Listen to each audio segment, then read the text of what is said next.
ny fitiavana ny fahatanterahana ny lalàna. Izany no anasako ndray ianao amin'ity maraina vaovaon'ny alarobia ity.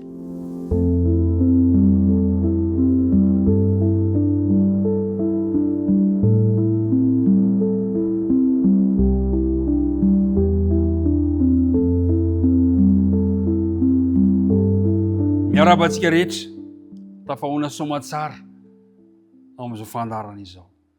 Tena tiako nilaza aminareo amintsika rehetrarehetra fa feno hafaliana ny fo amin'ny fanaranao tsy tapaka izao fandarana izao.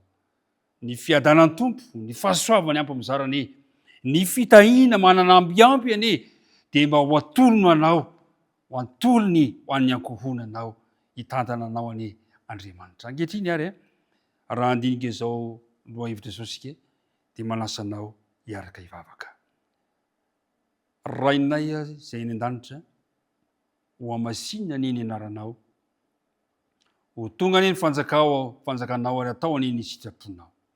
Misaotra anao indray izahay fa manana izao fotoana sarobidy izao hiarahanay mandinika ny teninao. Misaotra tamin'ny fitantanana rehetra Andriamanitra, misaotra ny amin'ny fitiavanao anay. Mahatsiaro rao nefa izahay fa mpanompo tsy mahasoa ihany, tsy mendrika koa dia mangataka famelan-keloka, mangataka fanadiovana. Mangataka ihany koa izahay ilay fanahy mpitaridalana ane mba hitarika izao fotoana izao noho ny amin'ny anaran'i Jesosy. Amen.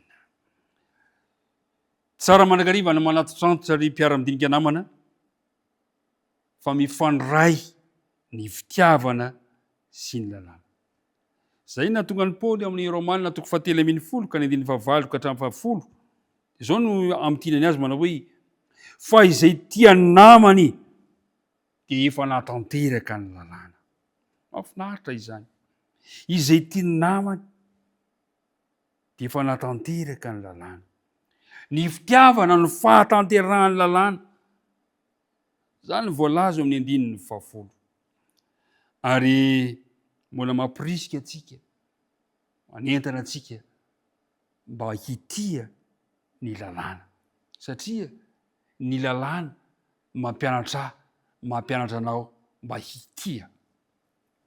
Zao no voalazan'i Jesosy amin'ny Matthieu 2:20 ka ny 7:30 sy ny 8:30 ary 9:30 manao hoe, hoy Jesosy taminy: tiavan'i Jehovah Andriamanitrao ny fonao rehetra sy ny fanahinao rehetra ary ny sainao rehetra.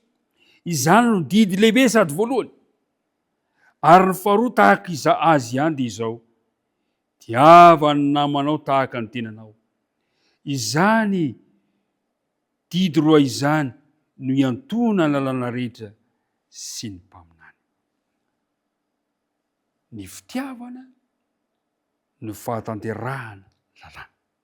Fa amin'ity androany ity dia hiresaka antsika dia hoe ny lalàna sy ny fanafahana. Fantatsika tsara ny fanirian'Andriamanitra hamoaka ny zanak'Israely hivoaka tao Egypta satria niara niasa mafy sy ny fanandevozana ireto vahoakan'Andriamanitra ireto ka dia tapa-kevitr'Andriamanitra ho alako ao ny oloko ho any amiko o Jehovah. Ary rehefa fantatsika tsara fa rehefa navoaka tao Egypta ny zanak'Israely dia rehefa tiany andalana izy ho an'ilay tany izay nampanantenan'Andriamanitra azy dia nomen'Andriamanitra azy ny didy folo teo an-tendrombohitra Sinay izay nosoratany ratsan-tanan'Andriamanitra. Ary teo amin'ny fotoana io no nampahafantarin'Andriamanitra reto vahoakany reto fa io lalàna izay nomena azy io dia lalàn'ny fanafahana ihany io. Zao no voalaza mantsy ao amin'ny Deutéronomia 5:5. Deutéronomia 5:5 ka manomboka eo amin'ny 9:12 sy ny 10:10. Ny 5:5 moa dia famerenana. Deutéronomia mantsy dia famerenan-teny. Eo amin'ny 5:5 dia mitanisa ny amin'ny didy folo izay nosoratana teo amin'ny tendrombohitra Sinay Mosesy. Fa eo amin'ny 9:12 dia zao no voalaza an'ilay teny. Ary zay ilay hoe lalàn'ny fanafahana. Ary zay le lalàn'ny fanafana zay tian'Andriamanitra mba hankatoaviko, tian'Andriamanitra mba hankatoavinao, tian'Andriamanitra mba hiaina antsika satria fitiavana nanomezan'Andriamanitra izany. Zao no voalaza amin'ny andininy faharoa ambin'ny folo Deutéronome toko 10 manao hoe mitandrema ny andro sabata hanamasina azy arak'izay nandidiny Jehovah Andriamanitra ao anao, enemana no hiasanao sy anaovanao ny raharanao rehetra.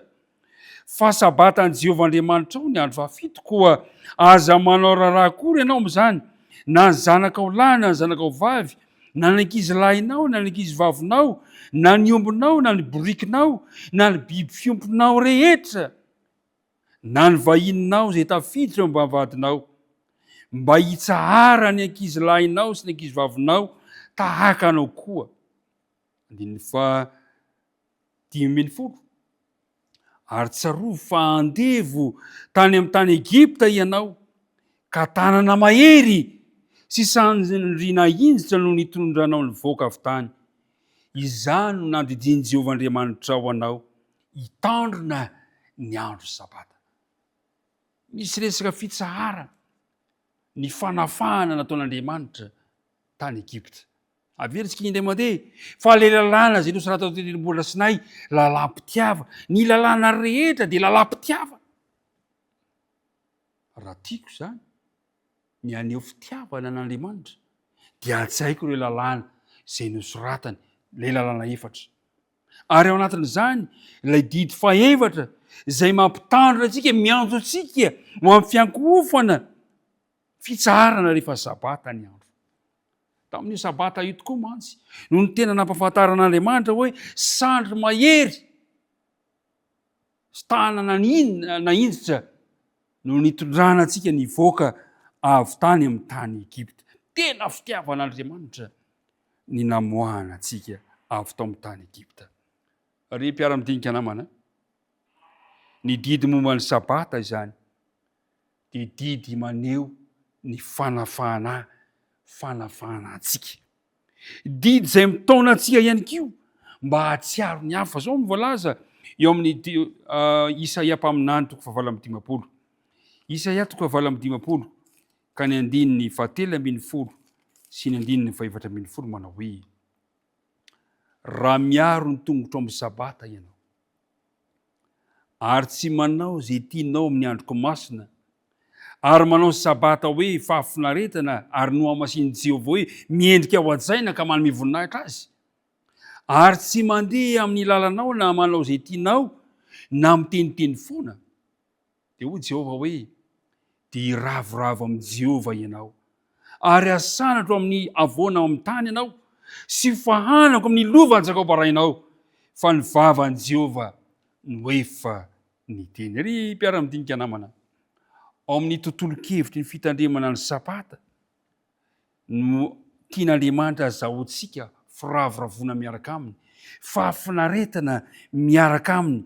Ao amin'ny fahatsiarovany fitsarany sabata mantsy no ahitantsika asam-pitiavana sy ara-drariny ho an'ny hafa sy manodidina antsika, ahafahantsika maneho asa fanaovan-tsoa, fanomezana sakafo noana, fampiatranoana ny ory manjenjena. Zay ny voalaza eo amin'ny andininy mialoha, io andininy io manomboka amin'ny andininy 7 ka hatramin'ny andininy 10. Maneho an'izany, Jehovah no fifadiana zay ankasitrahako Jesosy. Jehovah dia ny amahany famatorany faharatsiana, izarany mofinoana, ampiatrany ny ory manjenjena. Zany ilay didy mpitiavana, izany ilay lalàm-pitiavana nomen'Andriamanitra antsika. Ry mpiara-mianatra namana isany, izay maniry ary ny anatanteraka ny lalàna amin'ny alalany fitiavana dia tokony hitandrina tsy amin'ny ota atao ihany fa amin'ny asa tsara ihany koa, satria ny fitiavana no fahatanterahany lalàna dia tsy fitandremana ny lalàna amin'ny heviny hoe miezaka tsy hanota fotsiny ihany, fa tafiditra ihany koa ny fanaovan-tsoa ampahavitriana, koa asam-pitiavana zay mampandroso ampatokiana eo amin'ny rariny sy ny famondrana. Ry mpiara-midinika namana, tiavany namanao tahaka ny tenanao. Zay le lalàna.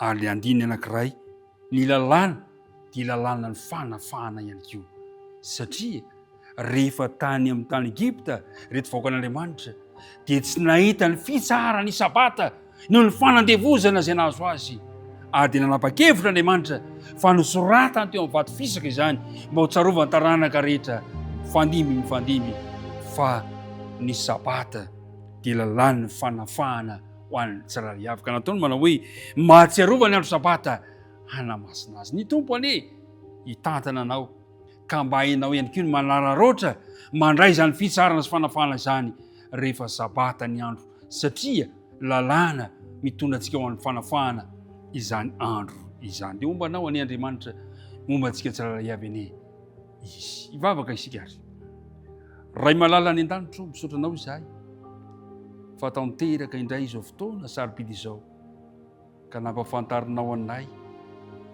fa ny lalàna dia fitiavana ary ny fitiavana no fehiny lalàna ampio zahay ampianaro ahay ity izay Andriamanitra mba ho tia anao zahay ary ho tia ny mpiara-belona aminay misaotra anay ihany koa zahay fa nomenao anay ny sabata ho fitsaharana ary ny sabata tokoa mantsy no tandindony fanafahana rehetra nanafahana anay teo amin'ny fahotana izay mangeja izay manandevo ny tsirairay avy Andriamanitra ampio ary ny tsirairay avy mba hankatoa ny didinao dia mitahi ireto mpiara-mitinika amiko reto aoka ihany koa izy ireo mba hita fifaliana amin'ny fitandremana ny didinao ny vavaka dia tonononay sy angatanay noho ny amin'ny anaran'i Jesosy irery ihany amen